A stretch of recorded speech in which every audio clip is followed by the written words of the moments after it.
Hello बच्चों, आप कैसे हैं? I welcome you all on this learning platform. तो चलिए शुरू करते हैं। लास्ट क्लास में हमने कहाँ तक देख लिया था? हमने देख लिया था कि इलेक्ट्रोकेमिकल सेल क्या होता है, इलेक्ट्रोकेमिकल सेल के अंदर पोटेंशियल किस तरह से बनता है, ठीक है जी।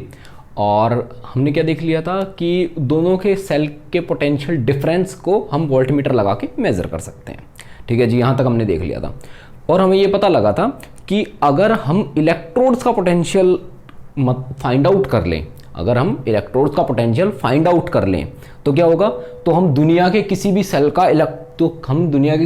क्या पोटेंशियल डिफरेंस निकाल पाएंगे पेपर के ऊपर, ठीक है जी।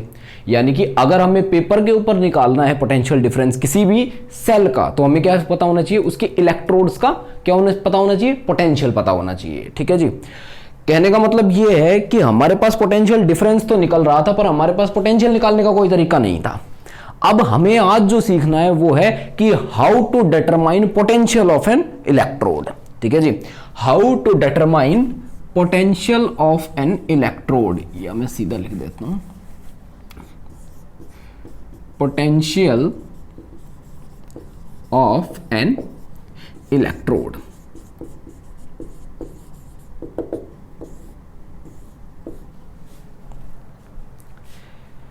पोटेंशियल अगर हमें किसी भी इलेक्ट्रोड का निकालना है तो हमें ये बात पता है कि हम सिर्फ पोटेंशियल अगर हमें किसी इलेक्ट्रोड का निकालना है तो हमें ये बात पता है कि हम सिर्फ निकाल सकते हैं इलेक्ट्रोड पोटेंशियल्स का डिफरेंस। हमारे पास फिलहाल क्या है, एक वोल्टमीटर है और वोल्टमीटर हमेशा क्या निकालता है, पोटेंशियल्स का डिफरेंस, यानी कि पोटेंशियल डिफरेंस, ठीक है जी। पर हमें क्या निकालना है, इलेक्ट्रोड का पोटेंशियल। अब जब भी एक दुनिया की किसी चीज़ का कोई भी वैल्यू हम डायरेक्टली नहीं निकाल सकते हैं तो हम क्या करते हैं, जब हमारे पास उसको मेज़र करने का कोई तरीका नहीं होता है तो हम क्या करते हैं कि हम एक रेफरेंस लेते हैं, ठीक है जी। हम क्या लेते हैं, एक रेफरेंस, और उस रेफरेंस से कंपेयर करते हैं बाकी सभी को, ठीक है। और उसके हिसाब उस रेफरेंस के अकॉर्डिंग सभी उस रेफरेंस को पहले कोई वैल्यू देते हैं, कोई वैल्यू उस रेफरेंस को देते हैं और उसी वैल्यू के अकॉर्डिंग इन सभी की वैल्यू भी निकाल लेते हैं, ठीक है जी।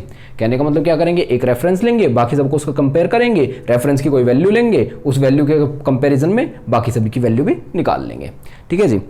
क्या होता है, जैसे कि हमारे पास पहले क्या होता था कि वेट के लिए कोई मेज़र नहीं था कि हम वेट को कैसे मेज़र करें, ठीक है जी। वेट यानी कि मास को मेज़र करने का हमारे पास कोई तरीका नहीं था। फिर क्या हुआ, बाद में साइंटिस्ट ने क्या किया, एक स्टैंडर्ड लिया, या बेसिकली क्या, एक रेफरेंस लिया, और उस वो रेफरेंस क्या था, तो वो एक बॉक्स था जो कि किससे बना था, प्लैटिनम और इरिडियम से बना था, ठीक है जी।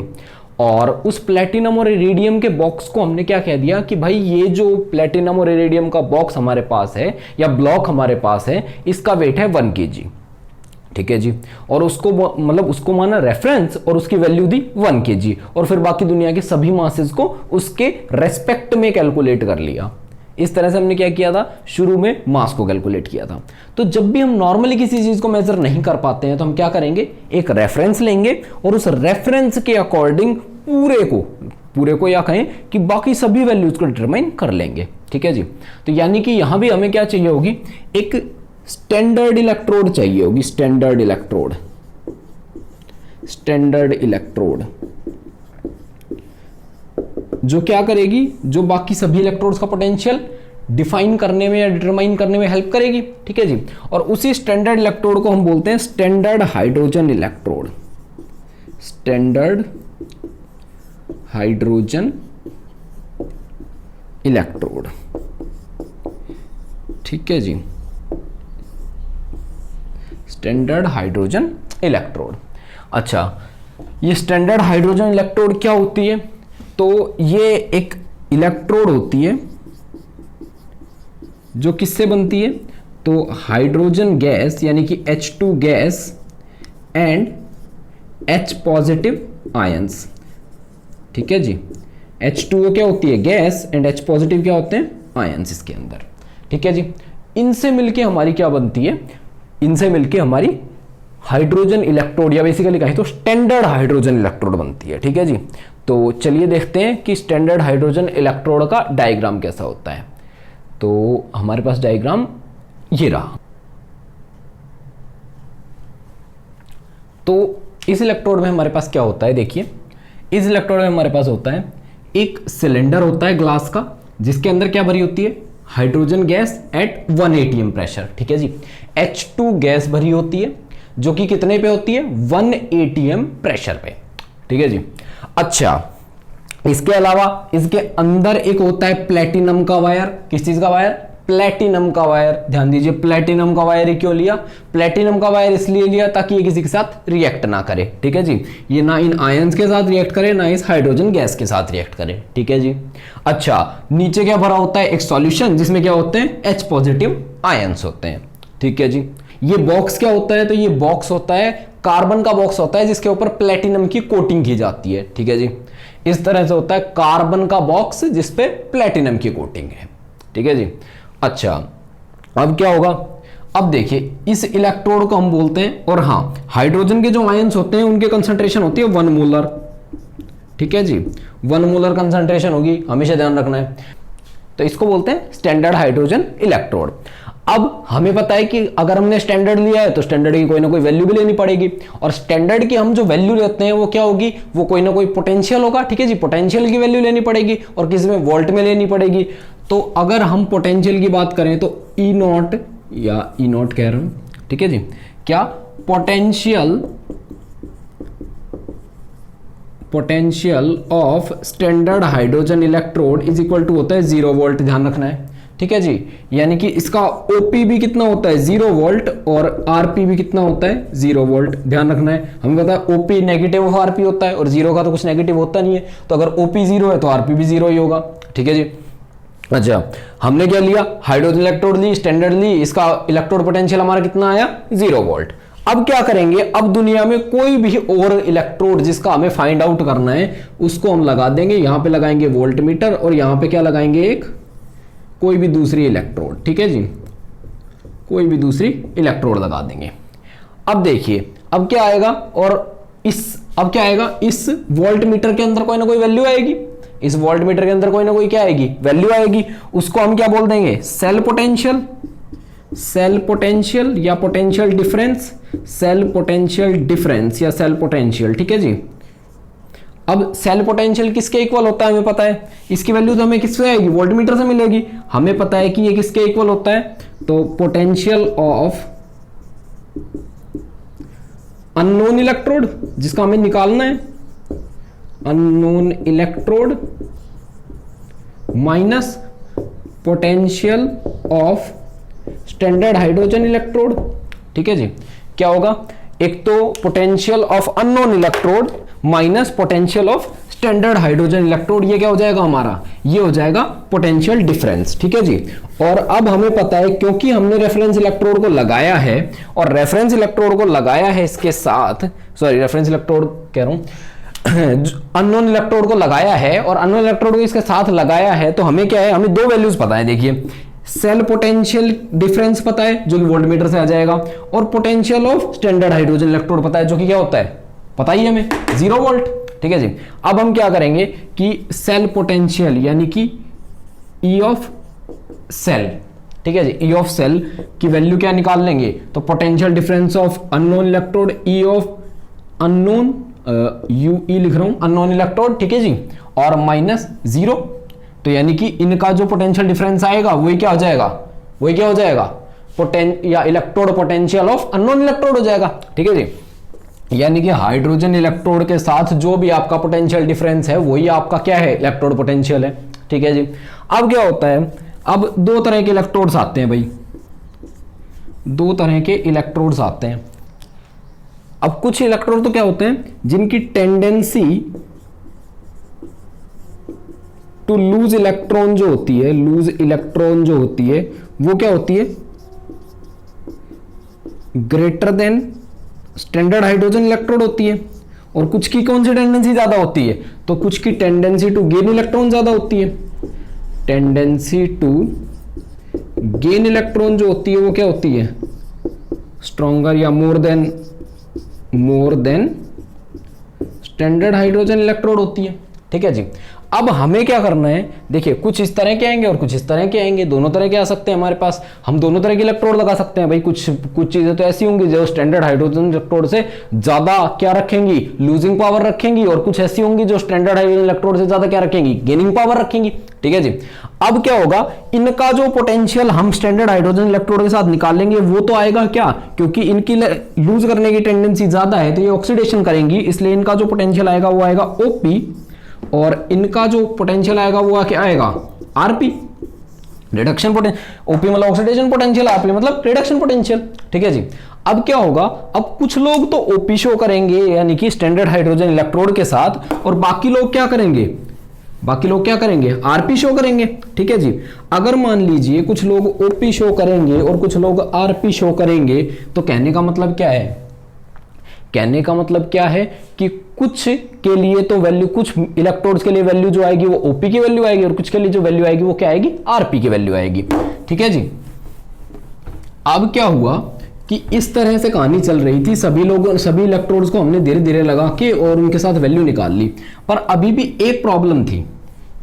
एक प्रॉब्लम क्या थी कि साइंटिस्ट को यह समझ नहीं आ रहा था कि कुछ का तो ओपी है और कुछ का आरपी है, तो इनको टेबुलेट कैसे करें, टेबल में कैसे रखें। तो टेबल में रखने के लिए साइंटिस्ट ने क्या बोला कि भाई जिनका भी ओपी है ना, जिनका भी क्या है ओपी आ रहा है ना, उनको आरपी में कन्वर्ट कर लो, उनको आरपी में क्या कर लो, कन्वर्ट कर लो। अब ओपी को आरपी में कन्वर्ट करना बहुत आसान था, ओपी को आरपी में कन्वर्ट करना कितना क्या आसान था, बिल्कुल OP is equal to minus of RP.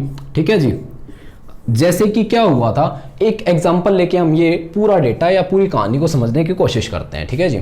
आइए, जैसे हमारे पास आया, जब कॉपर की इलेक्ट्रोड लगाई तो जो इलेक्ट्रोड पोटेंशियल आया वो क्या आया, 0.34 वोल्ट आया। ठीक है जी। और जब जिंक की इलेक्ट्रोड लगाई तो क्या आया, 0.76 आया। ठीक है जी। 0.34 आया और ये आया 0.76। अच्छा, एक और बात, अब क्या हुआ, करंट की डायरेक्शन जो थी वो थी, इसमें जो आई थी इसमें उससे उल्टी आई, इसमें उल्टी आई। इसका मतलब क्या है कि यहां पे तो क्या हो रहा था कि जो कॉपर है, ये कॉपर का था और ये जिंक का था। जो कॉपर था वो क्या था, स्ट्रॉन्ग इलेक्ट्रॉन गेनिंग पावर रखता था। करंट की डायरेक्शन उल्टी आने का क्या मतलब था कि इसकी तो गेनिंग पावर ज्यादा थी और इसकी क्या, इलेक्ट्रॉन लूजिंग पावर ज्यादा थी। इलेक्ट्रॉन लूजिंग पावर क्या थी, ज्यादा थी। यानी कि कहने का मतलब क्या है कि इसमें जो इलेक्ट्रॉन्स की डायरेक्शन आई, उसमें जो इलेक्ट्रॉन्स जा रहे थे वो कहां से कहां जा रहे थे, तो वहां हाइड्रोजन टू कॉपर जा रहे थे, हाइड्रोजन टू कॉपर। यानी कि कॉपर क्या कर रहा था, गेन कर रहा था, कॉपर की गेन करने की पावर ज्यादा थी। और इसमें जो इलेक्ट्रॉन जा रहे थे वो कहां जा रहे थे, जिंक टू हाइड्रोजन जा रहे थे, और जिंक टू हाइड्रोजन जा रहे थे। तो मतलब क्या कि किसकी पावर, जिंक की लूज करने की पावर ज्यादा है। तो यानी कि ये जो वैल्यू आई ये तो थी आरपी, ये जो वैल्यू आई ये तो थी आरपी, और ये जो वैल्यू आई ये क्या थी, ये थी ओपी। ठीक है जी। तो साइंटिस्ट ने क्या बोला कि भाई सभी वैल्यूज, जिस भी मेटल की जो भी वैल्यूज आ रही हो, सभी को पहले आरपी बना लेते हैं हम, सभी को हम पहले क्या बना लेते हैं, आरपी बना लेते हैं। तो इसका जो आरपी आया वो तो आया 0.34। ठीक है जी। और इसका जो आरपी आएगा वो क्या जाएगा, तो ओपी को नेगेटिव में कर देंगे, ये ओपी है तो इसको नेगेटिव कर देंगे, तो -0.76। ठीक है जी। तो इस तरह से हमने क्या किया कि सभी को मतलब जो इलेक्ट्रोड्स हमने लगाई थी, किसके साथ लगाई थी, जो भी इलेक्ट्रोड हमने स्टैंडर्ड हाइड्रोजन इलेक्ट्रोड के साथ लगाई थी, उन सभी के ओपी से, अगर आरपी था तो हमने आरपी रख लिया, और अगर ओपी आ रहा था तो हमने क्या किया, उसको आरपी में बदल लिया। और इस तरह से हमने क्या किया, इन सबको एक टेबल में अरेंज किया।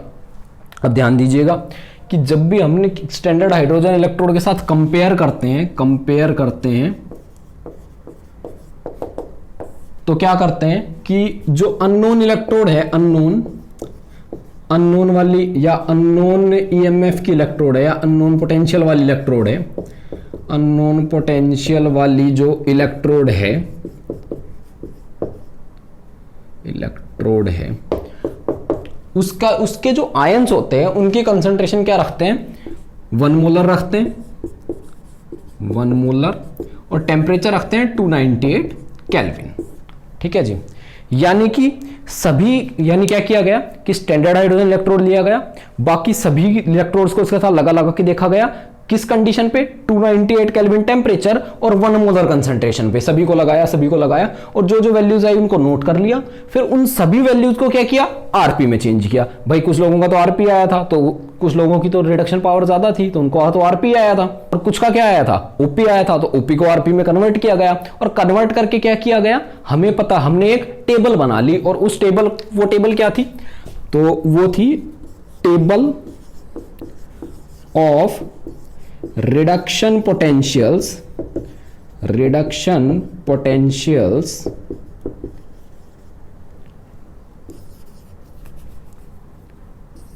at 1 molar concentration and 298 kelvin temperature. ठीक है जी, और इसी टेबल को हमने नाम दिया क्या, इस टेबल को हमने नाम दिया electrochemical series.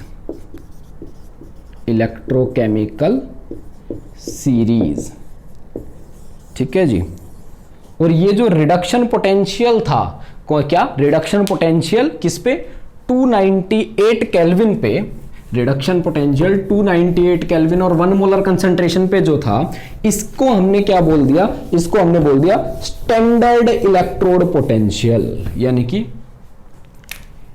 ERP eight 298 kelvin और 1 मोलर को क्या बोल दिया, स्टैंडर्ड इलेक्ट्रोड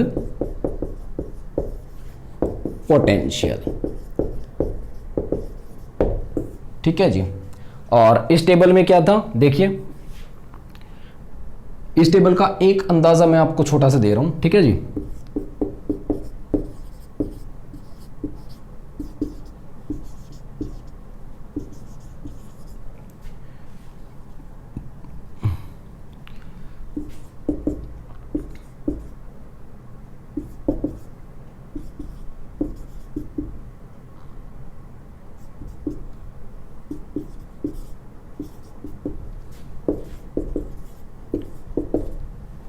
ठीक है जी, और इनमें से कुछ है कि आपको वैल्यू बता देते हैं।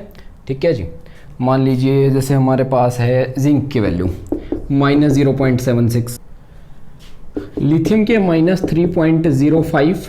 ठीक है जी, इसके अलावा हमारे पास हाइड्रोजन की होती है 0 और इसकी होती है कॉपर की 0.34 प्लस का। ठीक है जी, और Ag की होती है प्लस का 1.80।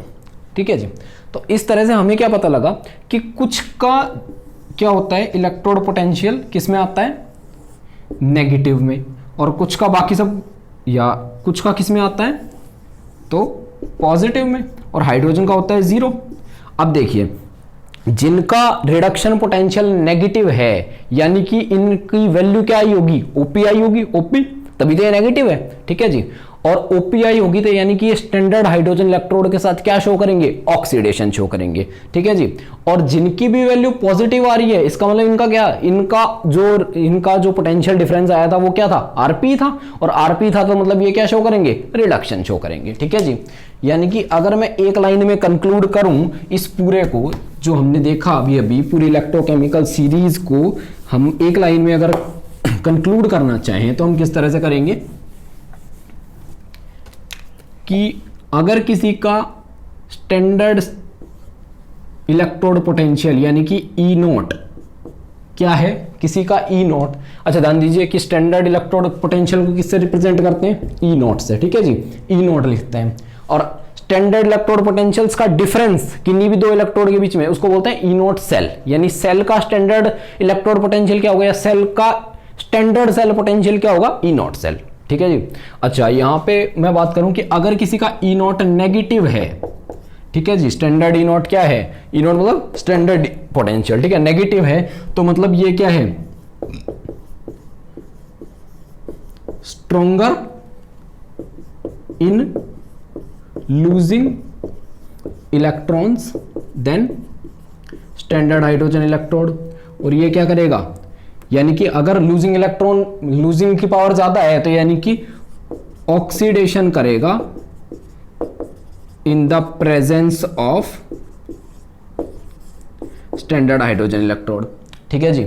अच्छा, और अगर किसी का ई नॉट क्या है, पॉजिटिव है, तो इसका क्या है, तो ये स्ट्रॉन्गर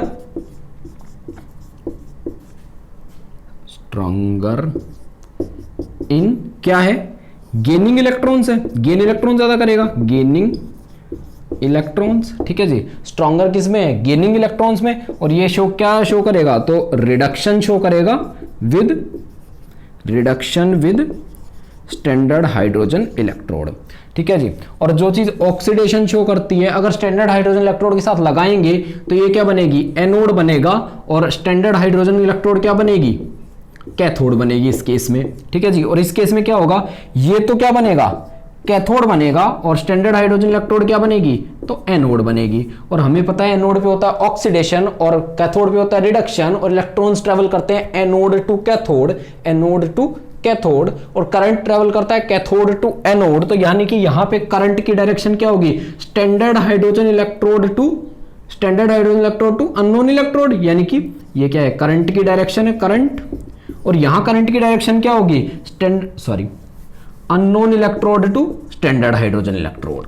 ठीक है जी। यानी कि अगर मैं कॉपर का सेल ले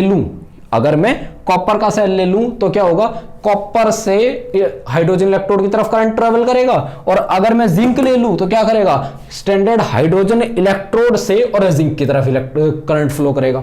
ठीक है जी। यहां करंट कहां से फ्लो करेगा, अननोन से स्टैंडर्ड हाइड्रोजन इलेक्ट्रोड, यानी कॉपर, अगर कॉपर लिया तो कॉपर से स्टैंडर्ड हाइड्रोजन इलेक्ट्रोड की तरफ, और यहां क्या, स्टैंडर्ड हाइड्रोजन इलेक्ट्रोड से अगर जिंक लिया तो जिंक की तरफ। ठीक है जी। तो हमने स्टैंडर्ड इलेक्ट्रोड पोटेंशियल को निकालना सीख लिया है। ठीक है जी।